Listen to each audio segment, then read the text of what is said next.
মুশফিক রিয়াদদের ভবিষ্যৎ তাদের নিজেদেরকেই ঠিক করতে হবে। তারা যত দ্রুত সিদ্ধান্ত জানাবেন সেটা তত দলের জন্য ইতিবাচক হবে বলে মনে করেন সাবেক ক্রিকেটার এবং আন্তর্জাতিক ভাষ্যকার আতাহার আলী খান। চ্যাম্পিয়ন্স ট্রফিতে ব্যর্থতার জন্য ভুল স্কোয়াড নির্বাচনকেও দায় দিলেন তিনি। বললেন, টপ অর্ডারে লিটনের অভাব হারে হারে টের পেয়েছে বাংলাদেশ।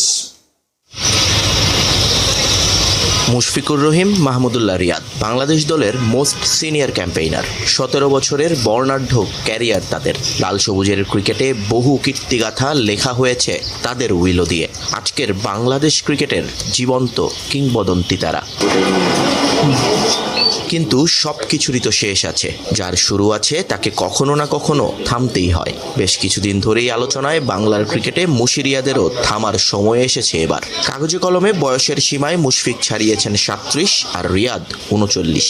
সাম্প্রতিক পারফরমেন্সগুলো নেই তাদের পক্ষে, তাই চাইলেও আর আলোচনাটাকে ধামাচাপা দেওয়া সম্ভব না এ যাত্রায়। তবে জাতীয় দলের সাবেক ক্রিকেটার আতাহার আলী খান মনে করেন এই সিদ্ধান্তটা আসা উচিত দুই সিনিয়রের কাছ থেকেই। তবে তারা যদি এরপরও গো ধরে থাকেন তাহলে সিদ্ধান্তটা নিতে হবে টিম ম্যানেজমেন্ট এবং নির্বাচকদের।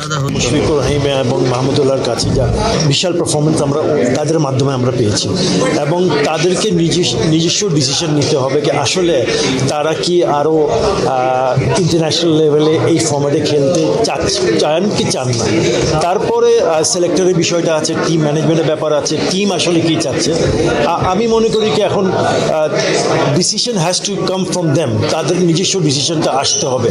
চ্যাম্পিয়ন্স ট্রফিতে বাংলাদেশের ভরাডুবির নানা কারণ নানা জনের কাছে, তবে ব্যাটিংটা নিয়ে আক্ষেপ করেছেন সকলেই। আতাহারও মানেন মূল সমস্যাটা হয়ে গেছে সেখানেই। টপ অর্ডার থেকে দায়িত্ব না নেওয়ার কারণেই ভুগেছে বাংলাদেশ।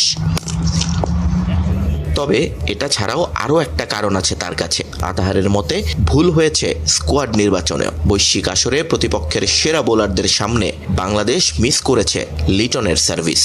টপ অর্ডার ব্যাটাররা যদি আরেকটু দায়িত্ব নিয়ে যদি পালন করতে পারতো তাহলে হয়তো আমাদের টোটালটা 280-300 হতে পারতো। এখানে শুধু একটা কথা আমি হঠাৎ করে একটা প্লেয়ারের কথা মনে আসতেছে, লিটন কুমার দাসের কথা মনে আসতেছে। চ্যাম্পিয়ন্স ট্রফি হচ্ছে 8 দল, টপ 8 দল, পৃথিবী টপ 8 দলের টুর্নামেন্ট, এবং আমি মনে করি যে আমরা কিন্তু লিটন কুমার দাসকে মিস করেছি। আইসিসির ইভেন্টে যখন একের পর এক বিপর্যয়ে বাংলাদেশ, তখন এই আসরগুলোতেই দারুণ করছে আফগানিস্তান। স্বাভাবিকভাবেই দেশ জুড়ে তাই আফগানদের সঙ্গে টাইগারদের তুলনা করে নেতিবাচক মন্তব্য করছেন সবাই, যদিও এটার পক্ষে নন আতাহার। আমার মনে হয় অন্য দলের সাথে আমাদেরকে কম্পেয়ার না করাই ভালো। আমরা কিন্তু জুলাই মাসে এখানে এসে 2টা টেস্ট ম্যাচ জিতেছি, যেটা আমরা কোনোদিন আগে আমরা এই ধরনের রেজাল্ট পাইনি।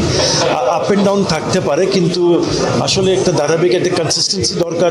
বাংলাদেশ দলের বাজে পারফরমেন্সের প্রভাব পড়ে আতাহারের কমেন্ট্রিতেও। সহধারাভাষ্যকারদের সামনে খুব বেশি প্রশংসা করার সুযোগ পান না তিনি। আশা খুব দ্রুতই এই অন্ধকার কেটে যাবে বাংলাদেশ ক্রিকেটের। তিনিও সগৌরবে গলা ফাটাবেন শান্ত মিরাজদের জন্য। চ্যাম্পিয়ন্স ট্রফি ব্যর্থতা থেকে শিক্ষা নিয়ে 2026 টি-20 আর 2027 ওয়ানডে বিশ্বকাপের জন্য এখন থেকেই পরিকল্পনা সাজানোর আহ্বান বিসিবির নির্বাচকদের পদ থেকে মাত্রই ইস্তফা দেয়া হান্নান সরকারের। ক্রিকেটের স্বার্থে দ্রুততম সময়ের মধ্যেই সিনিয়রদের ভাবনা বোর্ডকে জানানোর অনুরোধ তার। এদিকে দেশের ক্রিকেটের গতিপথ ঠিক করতে সোমবার জরুরি বৈঠকে বসবেন পরিচালকরা। এজেন্ডা কোচদের চুক্তির মেয়াদ বাড়ানো, সেন্ট্রাল কন্ট্রাক্ট, এইচপি ইউনিটের কার্যক্রম সহ আরও বেশ কয়েকটি। টেস্ট স্ট্যাটাসের পর গেল 2.5 দশকে দেশের ক্রিকেটের নিয়মিত খোঁজ খবর যারা রাখেন, বেশ কয়েকটি ঘটনার সঙ্গে তারা ভীষণ পরিচিত। কোনো ম্যাচ হারের পর পরের ম্যাচে ঘুরে দাঁড়ানোর আশ্বাস, কোনো টুর্নামেন্ট শুরুর আগে প্রত্যাশার বেলুন ফোলানো, টুর্নামেন্ট শেষে তা চুপসে যাওয়া, ব্যর্থতার অনুসন্ধানে বিসিবির লোক দেখানো তদন্ত কমিটি গঠন। ব্যতিক্রম নয় এবারও। নিজেদের 22তম আইসিসি ইভেন্ট অর্থাৎ চ্যাম্পিয়ন্স ট্রফিতে ভরাডুবির পরেও সেই অভিন্ন চিত্র। বেশ কয়েকটি গুরুত্বপূর্ণ এজেন্ডা নিয়ে সোমবার বৈঠকে বসছেন বিসিবি কর্তারা। টুর্নামেন্টে টাইগারদের ব্যর্থতা, ক্রিকেটারদের কেন্দ্রীয় চুক্তি, ঘরোয়া ক্রিকেটের সূচি পরিবর্তন সহ যেখানে গুরুত্ব পাবে বেশ কয়েকটি এজেন্ডা। আলোচনা হবে হেড কোচ সিমন্স আর সিনিয়র সহকারী কোচ সালাউদ্দিনের চুক্তি বাড়ানো নিয়েও।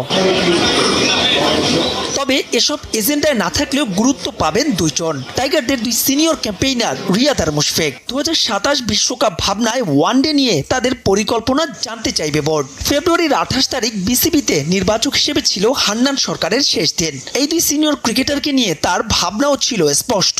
বাংলাদেশ ক্রিকেট কি ডিমান্ড করছে, বাংলাদেশ ক্রিকেটকে নিয়ে সিলেক্টররা কীভাবে চিন্তা করছে, ক্রিকেট বোর্ড কীভাবে চিন্তা করছে, প্লেয়াররা ইন্ডিভিজুয়াল তার জায়গা থেকে কীভাবে চিন্তা করছে, এই আন্ডারস্ট্যান্ডিংটা খুবই ইম্পর্টেন্ট। সিনিয়র প্লেয়ার যাদের কথাই আমরা বলি তাদের সঙ্গে একটা ওপেন ডিসকাশন থাকা উচিত এবং তাদের অবশ্যই তারা ডিজার্ভ করেন ওপেন অনেস্ট ওপিনিয়ন দেওয়ার। ঠিক একইভাবে বাংলাদেশ ক্রিকেটের ভালোর জন্য যদি সিলেক্টররা কিছু মনে করেন সেটাও তাদের সঙ্গে শেয়ার করা। আগামী 2 বছর দুইটা বড় ইভেন্ট, 26 টি20 আর পরের বছর ওয়ানডে বিশ্বকাপের মেগা আসর। হাতে সময় থাকলেও ভবিষ্যতের ভাবনায় পরিকল্পনা শুরু করতে হবে এখন থেকেই। এই বছর বেশ অনেকগুলো ওয়ানডে রয়েছে, টি20ও রয়েছে। আমি টি20 ওয়ার্ল্ড কাপের কথাও এখানে মেনশন করতে চাই। তো আমি নিশ্চিত সামনে যখন টি20 সিরিজ আপনারা দেখবেন সেখানে এই ধরনের প্ল্যানই আগানো হবে। 26 টি20 ওয়ার্ল্ড কাপ, ঠিক একইভাবে ওয়ানডে তো 27 ওয়ার্ল্ড কাপকে টার্গেট করে এখন থেকে আমাদের প্ল্যানিং করতে হবে। সেই প্ল্যানিংয়ের ক্ষেত্রে হয়তো অপশনগুলো একজন দুজন এরকম না, আমি বলতে চাচ্ছি 2 বা 3 জনের অপশন নিয়ে হয়তো আমরা মুভ করতে হবে। বিশ্ব ক্রিকেটে আফগানিস্তানের সাফল্য প্রমাণ করে ক্রিকেটারদের নৈতিক দায়িত্ব ভালো করার অন্যতম পূর্ব শর্ত। তবে তরুণদের নিয়ে আশাবাদীর দলে হান্নান। যাদেরকে নিয়ে আমরা ফিউচারে প্ল্যান করছি তাদেরকে যেন এনাফ প্রস্তুত করে আনি, এই জায়গাটা নজর দেওয়াটা আরও বেশি জরুরি। এই চিন্তাটা আগে শুরু হলে হয়তো বা আজকে আমাদেরকে ব্যাকআপ প্লেয়ার, পাইপলাইন এই বিষয়টা নিয়ে এতটা আলোচনা করতে হতো না।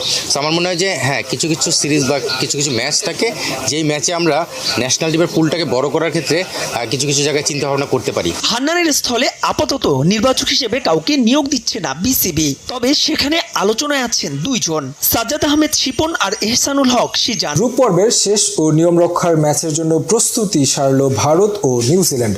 আইসিসি একাডেমি গ্রাউন্ডে অনুশীলন করেছে দুই দল। ভারতীয় স্পিনের কথা মাথায় রেখে ব্যাটিং প্র্যাকটিস করেছে কিউইরা। অন্যদিকে 5 দিন পর মাঠে নেমে বেশ ফুরফুরে মেজাজে ছিল টিম ইন্ডিয়া। দুবাই থেকে মাকসুম আলম খানের রিপোর্ট। পাকিস্তানে পয়েন্টের হিসেব কষতে কষতে চুল ছিঁড়ছে অজি, প্রোটিয়া, আফগানরা। এদিকে সংযুক্ত আরব আমিরাতের মাঠে উত্তাপ নেই। আগেই চূড়ান্ত হয়ে গেছে এই গ্রুপ থেকে সেমিফাইনাল নিশ্চিত করা দু দল। সেই ভারত আর নিউজিল্যান্ডই মুখোমুখি হবে গ্রুপ পর্বের শেষ এবং নিয়ম রক্ষার ম্যাচে। কিউইদের ট্রফি ক্যাবিনেট ফাঁকা, তাই চ্যাম্পিয়ন্স ট্রফির তুলনামূলক কম গুরুত্বপূর্ণ ম্যাচের আগেও অনুশীলনে সিরিয়াস তারা। দুবাইয়ে আইসিসি একাডেমি মাঠে ভারতীয় স্পিন সামলানোর প্রস্তুতি সেরেছেন Kane Williamson, Rachin Ravindra, Daryl Mitchell, Tom লেথানরা। এবারের আসরে এখন পর্যন্ত সব ম্যাচে 3 বাঁহাতি স্পিনার নিয়ে মাঠে নেমেছে ভারত। সেটা মাথায় রেখেই মিচেল সেন্টনারের পাশাপাশি বাঁহাতি নেট বোলারের বিপক্ষে অনুশীলন করেছে ব্ল্যাক ক্যাপ ব্যাটসম্যানরা। রশিদ খান, কুলদীপ যাদবরা থাকলেও 5 উইকেট নিয়ে আসরের সর্বোচ্চ উইকেট শিকারী স্পিনার মাইকেল ব্রেসওয়েল। ইকোনমিও সবার চেয়ে ভালো। দুবাইয়ের স্লো পিচেও তার কাছ থেকে একই পারফরম্যান্স আশা করবেন কোচ গ্যারি স্টিড।